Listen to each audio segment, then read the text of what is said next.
Say about what is at stake for him on Sunday in Philly. I've been saying this all along. The people who needs to be concerned the most, Cam Ward, Shedeur Sanders. The expectation of a rookie quarterback is no longer come in and develop. Yeah, bro. And just to be honest, Jayden Daniels, everybody says it on draft night. You get drafted, man, listen, we're going straight to the top. And they go straight to the bottom. And then they ain't even there in 2 years. Yeah. But for Jayden Daniels, he's gotten the whole Washington, D.C., the DMV area outside of Baltimore. Yeah. He got everybody believing. Yeah. And the thing about it is, the realist in me understands football enough to say it's just not Jayden Daniels that's doing this. Yeah. The football in me knows Terry McLaurin is doing his job. Yeah. You got guys, running backs that's going over and beyond, receivers that's making blindfold catches, the defense that's opportunistic and stingy.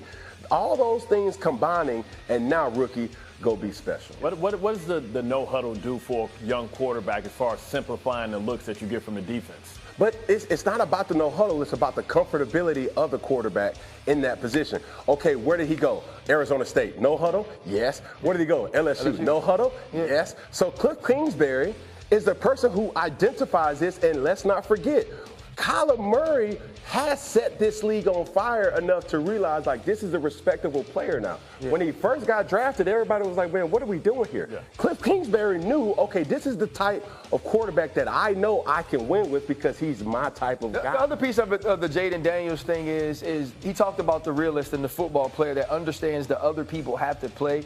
To me, it's the belief everybody has in Jayden Daniels. I talked to Zach Ertz and Austin Eckler before the season, and they just kept saying, the kid has it. You talk to Dan Quinn, the kid has it. Adam Peters, like, he might be the one. They were saying this in May, and the realist in us understands it too. You put a guy inside a stadium with NFL football players you don't know, but they believed it then. And you saw every single week they put more on him and more on him. And then 1 week we was like, oh, hell, they can dump everything on his shoulders, and he's carried them. And so then let's get to the fourth quarterback here this weekend. Jalen Hurts, he's got the knee, full participant in practice yesterday. We really don't know what that means. What do you expect from him? What is on the line for Jalen on Sunday? Can he manage his ego? And I say that in a way where the Eagles are 4-0. I've seen the statistics. The Eagles are 4-0 when he throws for 155 yards or less. Correct. In the playoffs, that's correct. Right? Yep. His ego will get involved and be like, nah, I need to throw it. I want to throw it. I'm tired of being compared to just a piece of the puzzle and not the whole board, right? But he doesn't need to. You got a Saquon, you got an A.J. Brown, you got a Devontae. Like, all these different things come into play. Is like, I always tell my 707 kids, you don't have to do nothing special to be special. Play clean football. Do what we're asking you to do. Play within yourself, Jalen Hurts, and everything else will be. I'm looking at a linebacker and asking him a question. If you know Jalen Hurts has that knee going into this game, the first time you see him running with the ball in his hands, what are you doing? Well, first of all, we're going to have a meeting and say, hold him up. Like, you see, you don't try and do it yourself first. Hold him up and let everybody get a piece early on. Then you go at that leg. Listen, this is just the reality of it. If I know you have an injury, I'm going to attack the injury. I'm going to make sure that your quarterback and say, hey, your quarterback coach and your coordinator is putting you at harm's risk. There isn't a time he runs the ball where I hit him higher than his thigh board. Not one time. Because every time he sees somebody go at that level for him, he's either going to slide, he's going to try to jump and get out of the way. You're going to change the way he moves based on the way that you approach him and attack him. I wouldn't stutter, break down, not one single time. He's going to have to show me that he's willing. Not all 15s are bad. Who do you think wins, Cam? Who's headed to New Orleans? Eagles. Chiefs. And Chiefs. Eagles and Chiefs, so says Cam Newton. It's Newton's Law. Hey, man, it is so great to finally have you over here. Greeny, you look really small. Yeah, just stand right next to me. Just stand, everyone is telling me they like this. Just stand right next to me. Make me look incredibly small. Yes, America likes that. Yes, he's as big as they said he was going to be. He's huge, bro. All right, coming up. It's the greatest rookie season of all time. And the other piece of it is this, though. There will never be one that equals it. If he finds a way to beat the Detroit Lions in a game, if I'm being honest, that should not be close. Right. He is 100% the greatest rookie to ever play in this league. What's amazing how prescient you were. It wasn't that close. It just wasn't. It wasn't that on the It side. was okay, Green. It wasn't on the. They had a lot of picks. It was on the other side. So I mean, what do we say? The kid went in there, and all I heard, Graziano. I mean, you were at the Lions game against the Vikings, right? Yeah. Or whatever, and you were telling me how wild the scene is, how wild the stadium is. He doesn't care. The unrattledness, which is definitely not a word in the English language, but it's all I can think of that kid in that game blew my mind. Yeah, and I think it's like Neo, right, in the Matrix, where Morpheus, like, he's starting to believe. This kid's always believed, and I think now his team understands how important he is. You know, you think about the amount of times this team goes for it on 4th down, it's because of Jayden Daniels, and you look at both of these games and how many of their touchdowns have come on drives where they've taken the extra down to give them another series. But the other piece about Jayden Daniels is this. It's not just his poise. It's not just his composure. It's the output, right? It's the production. It's the success. It's the ability to operate a very complex offense that sometimes doesn't even get in the huddle because he can direct and put people where they need to be along with the football. What we've seen him do is amazing, and I believe because of him, they can take the next step and become a Super Bowl team. It is the best rookie season that any quarterback has ever had. I did a list yesterday of the 5 best rookie seasons ever. It goes with Randy Moss and Lawrence Taylor and Jim Brown. It's literally that. Now, Bartholomew Scott, the pride of the 313, we all understand. We hurting right now. We hurting right now. Home in Detroit. We'll be back. But when you watched that, I mean, what do we say? I'm running out of things to say about Jayden Daniels and what he's doing as a rookie. I think we have to start giving Cliff Kingsbury a lot of credit as well. You heard Ryan allude to a little bit about going forward on 4th down, to believe in your quarterback. Because if you don't get it on 4th down, that's equivalent to a turnover. So you talk about, last week there were 3 or 4, but then also got the stat from Himbo. In the playoffs, they've gone no huddle 83 out of the 142 times. So what does that do? That takes the thinking out for him, right? Because it allows him just to react. We used to see when Ben Roethlisberger went into no huddle mode, he would go into this trance where he just becomes super efficient because you don't worry about everything and you just react. And this guy has some of the best football instincts that I've seen from any football player, let alone a rookie.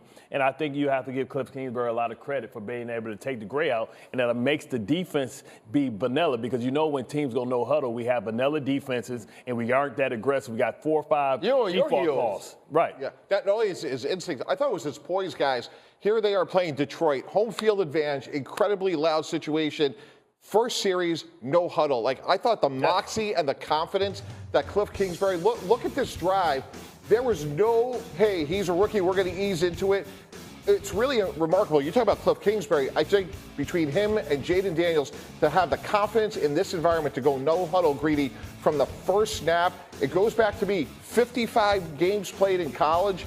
It has never been too big for him going back to mini camp, training camp, and I don't expect anything different in the championship game. But he's going to be ready for the moment. I don't think there's any question about it. What were you going to say? But here's the strategy of it, right? Because now defenses, the crowd can't be loud because defense can't communicate, because now you got different formations. And you go no huddle, and now we have to go to either a basic zone, which allows the quarterback to just dink and dunk you away, and it forces you to be able to go to those defaults. You might have one linebacker blitz in that package when you go to your default call. But to be clear, I think that's an interesting thought most people wouldn't think of. That crowd noise, which is designed to impact the offense, it actually winds up working against your home team defense. I think when you look at Washington, you go back a year, right? Like all these teams that are out here hiring coaches.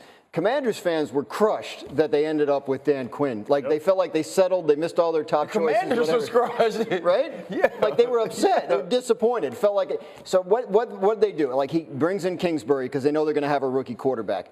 He and Adam Peters, the GM, they bring in Super Bowl champion veterans, Bobby Wagner, Zach Ertz, guys who are going to sit in the locker room and show the other guys on the team how important it is to get behind the rookie quarterback, the leader. And then, of course, you bring in the quarterback himself, who turns out to be more than I think any of them ever expected right away. Like an absolute superstar as a leader. Somebody guys are going to want to follow. It's a perfect storm, but they built an absolutely fantastic environment for him, and he is thriving in it. Okay, I need to bring in our surprise. Don't pop him up yet, Cindy. Don't pop him up. I want to make this a special introduction.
Bye.